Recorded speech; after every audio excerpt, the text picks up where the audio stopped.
Welcome to day 13 of the CYP 60-Day Challenge. This week we're focused on career growth. How do you find and then land and then excel at a career or a role or assignments that are aligned with your passion and your skill set, that allow you to thrive in that work environment and that afford you the quality of life that you want to be successful and happy? We started off the week by assessing just that. What is the role that is in that sweet spot? We looked at what are the skill sets and experiences that we need not only to land the job, but be amazing at it when we get there. We looked at what it takes to get into the right rooms and have a seat at the table. We talked about enterprise leadership and the perspective that's necessary to think about the whole organization and not just our piece of the puzzle. And today we're going to be talking about how do you speak up? It's one thing to get a seat at the table. It's another to say something once you're there. Speaking up in the room, talking about the work, talking about yourself as it relates to the work, all of that could be really intimidating. That's particularly true if you are part of an underrepresented community. If you identify as female, if you are differently abled, if you are a person of color, if you are part of the LGBTQAI community, for all of us that fit into one of those communities, it is embedded in our experience that it makes it more difficult because of what we have lived through and because of some of our conditioning to speak up at the table, to talk about our experience without fear of what we're going to look at, without thinking about our reputation. And so as a result of that, we often find ourselves in rooms where we have an opportunity to speak, but find ourselves silent. And so today we're going to talk about 3 strategies that we can use to have a mind shift in order to show up and step up to the privilege of having a voice. When I first started in my career and I had a seat at the table, I spent a lot of time worrying about what people were going to think about me, what they were going to think about my ideas, what I had to say, what I looked like when I was saying it.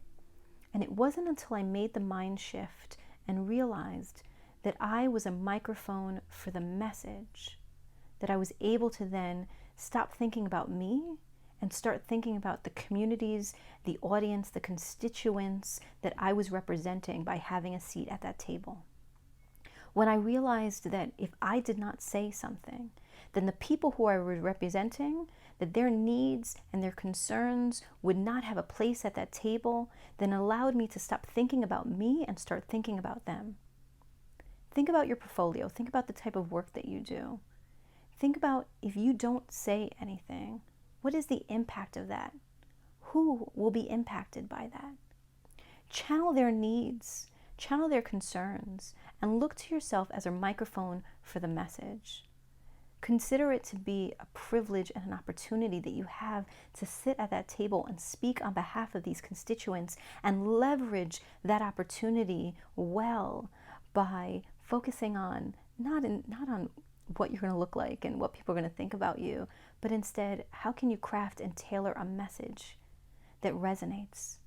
How can you communicate something in a way that your colleagues understand the importance of what you're trying to say so that you can then represent the people who you're representing well, your teams, your audience, your customers, etc. Think about that mind shift that you can make. The other way to think about communication is to think about it in the form of providing vision and clarity. There's a difference between the two. Providing vision is helping people see where's the destination, where are we going, what are we looking towards, what are we working towards. The other is the clarity around what's the roadmap or the milestones to get there.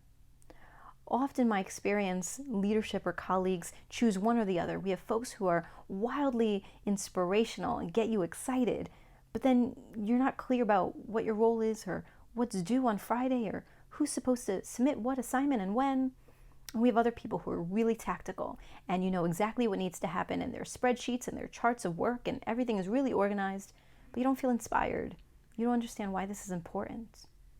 Focusing on communicating in a way that is both inspirational and speaks to vision and also is clear and provides direction will allow your communication skills not only to improve, but to have greater impact.